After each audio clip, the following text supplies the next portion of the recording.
Las condiciones seleccionadas entre modelos que teño estudiado, pero non necesariamente son, digamos, nin exhaustivas, nin seguro que a mellor a alguén se lle ocurre alguna outra que poderá ser relativamente igual de importante que fixex. Mira, dalle aquí e dalle aquí y entonces te salen las diapositivas aquí. Sí, Dale aquí y ahora ir a diapositiva. Vas a ir a diapositiva y buscas, en diapositiva buscas condiciones de posibilidad. Aquí. Ahí está. Ben, como a partir de ahora a mellor interrumpimos y entramos en debate, bueno, primero vamos a verlas todas en conjunto, ¿no? Muy brevemente, a racionalidade, ¿no? É dicir, o diálogo non pode ir buscando o consenso entendido simplemente como a superioridade da maioría. Isto é un dos grandes erros, é dicir, cando decimos que a decisión democrática é a decisión mayoritaria, non decimos que a maioría sempre ten a razón, non. A maioría se pode equivocar e a minoría pode ter a razón, esa non é a cuestión.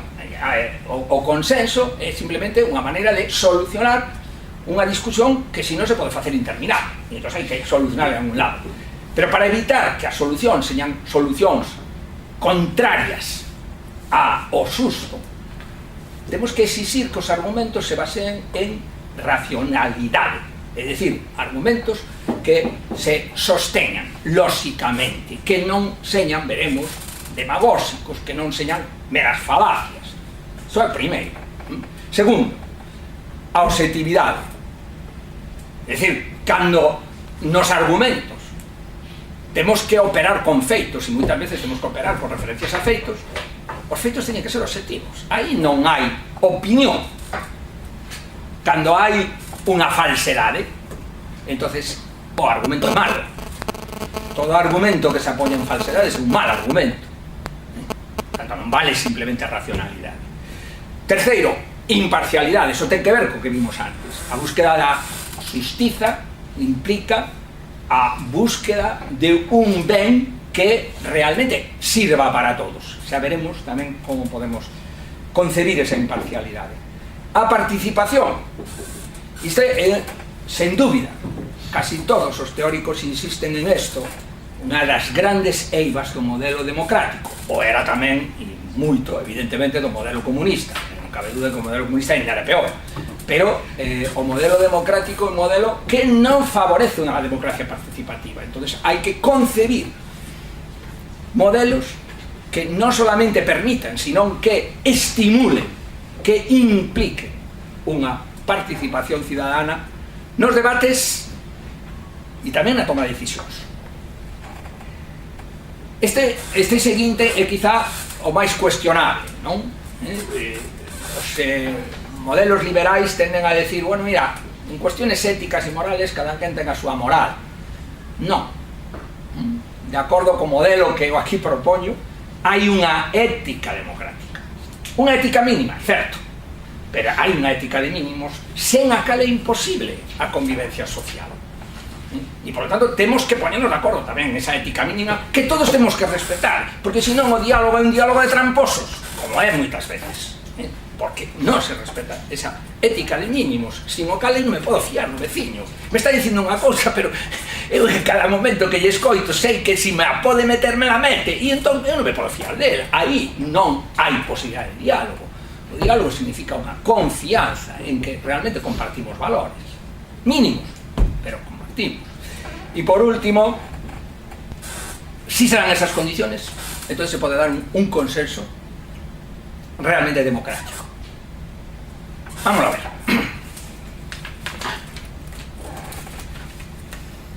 Racionalidade. Que entendemos por racionalidade? Xa o dixen antes, a decisión democrática non é a simple decisión da maioría, sino que debe ser resultado dun debate democrático que se fundan en opcións argumentadas racionalmente.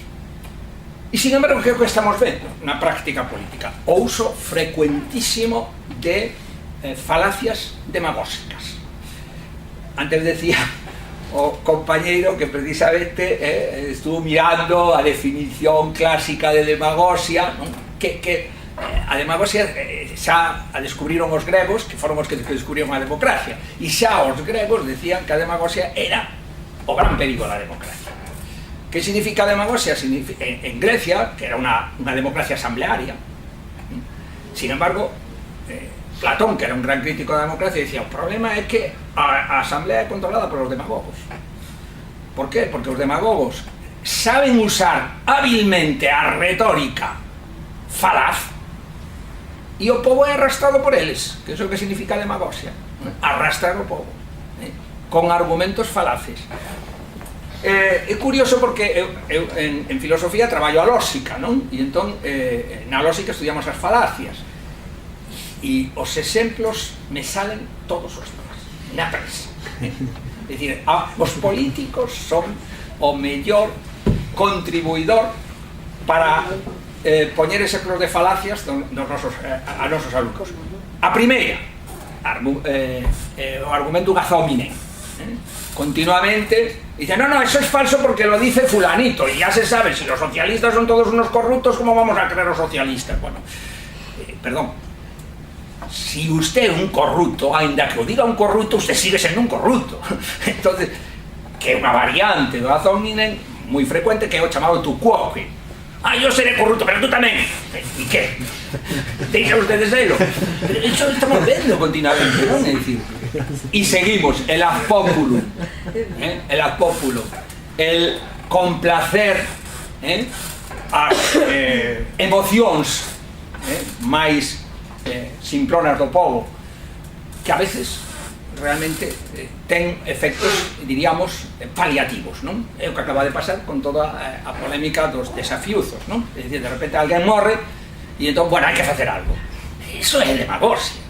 Se había que facer algo, había que facelo xa antes para que non morrera. E se hai que facelo non é porque morrera, hai que facelo porque hai que facelo. Esta é a cuestión, non? É dicir, estos argumentos demagógicos non permiten un debate auténticamente racional, non? Claro, somos os seres humanos, seres que nos movemos por decisiones racionais. Por aí hai toda unha polémica que non vos vou a aburrir con ela. Isto forma parte de, digamos, de un material que tiña de antes, de cando iba a facer un pouco máis filosófico, non? Porque un gran debate hai entre os que din que sí, non? Que todas as persoas se moven por decisiones racionales e todos. Pero o que pasa é que as decisiones racionales egoístas e individuales moitas veces dan como resultados contrarios á razón. É dicir, e hai el dilema do prisionero, para os que lle interesa estas cuestións, pois ilustra moi ben, non? Ese problema de como varias personas buscando, digamos, racionalmente a versión máis favorable para eles, consiguen o peor para todos. E isto acontece moitas veces, non? Por lo tanto, a racionalidade non nos exime de que socialmente fagamos catástrofes. Por outro lado, bueno, o que está un pouco en boga hoxe en día é desconfiar da razón, non? Todas as correntes chamadas posmodernas pois se basean en unha desconfianza do ideal ilustrado de que podíamos conseguir realmente unha comunidade de ciudadanos racionais. A razón, quizá a propia razón, non é máis que un simulacro. Non vou entrar en eso, direi que eu non estou de acordo con eso, pero é moi influente a corrente posmoderna e é moi aleccionadora sobre os límites da razón, que quizá a veces confiamos en exceso nela. E por último, e esta sí que me parece moi importante, a chamada crítica feminista, que a través da chamada ética, parece que ya estás molestando. Esta sí que me parece interesante. Pararme un momentiño, ¿no? A ver cómo explico en muy pocas palabras. A mí me gusta explicarlo con un caso particular, que é Carol Gilligan. Carol Gilligan era, felizmente ainda vive, unha psicóloga moral. É dicir, é unha psicóloga que está especializada no desenvolvemento moral e era unha das principais colaboradoras do chamado Kohlberg, que foi o creador da teoría do desenvolvimento moral seguindo a Piaget, non? Entón, Carol Gilligan, cando empezaron a aplicar o modelo de Colbert, lle sorprendeu unha cousa. O modelo de Colbert di que todo o mundo pasamos por unha serie de fases hasta chegar á fase de desenvolvimento, diríamos, maduro de moralidade, que sería unha moralidade universal, racional, ao modo kantiano. Ese e que din as investigaciones empíricas, pouca xente chega a eso, pero o que máis lle amolou a Gilligan é dicir, e as mulleres menos. Dicía ela, oye, por que as mulleres temos menos capacidade de racionalidade universal que os homes, según esta teoría? Algo non me casa.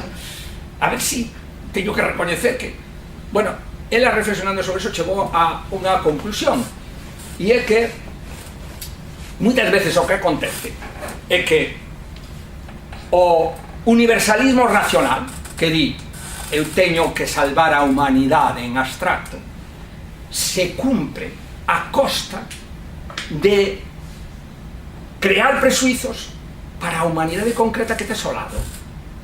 E di Carol Gilligan, eso non o fai nunca unha nai, eso non o fai nunca unha muller. É dicir, a muller non perde nunca a perspectiva do individuo concreto que ten ao lado pola dimensión abstracta dunha humanidade que ao mellor nunca entra en contacto con ela. E despois dá outro paso e dice, e ego sea así.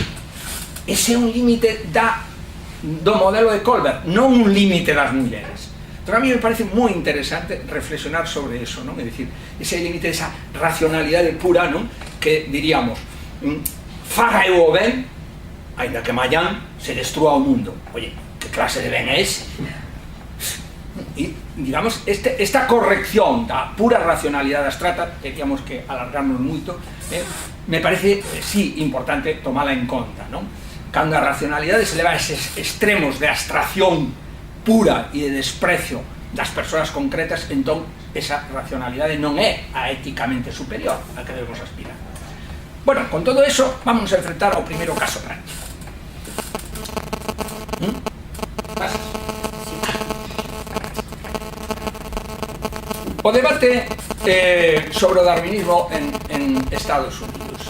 O debate no darwinismo en Estados Unidos, non sei se coñecedes, durante a presidencia de George Bush, un grupo de integristas cristianos promoveu a idea de que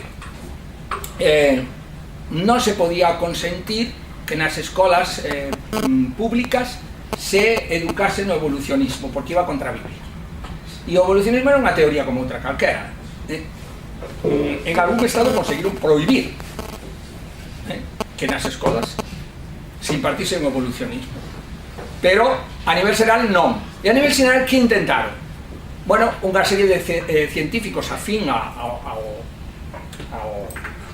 creacionismo bíblico desenvolveron unha hipotética teoría científica que todos os científicos da comunidade científica desprezan, que se chama teoría do diseño inteligente, e eles dixeron, vale, que se explique a Darwin, pero tamén que se explique o diseño inteligente, porque é outra teoría, é isto racional.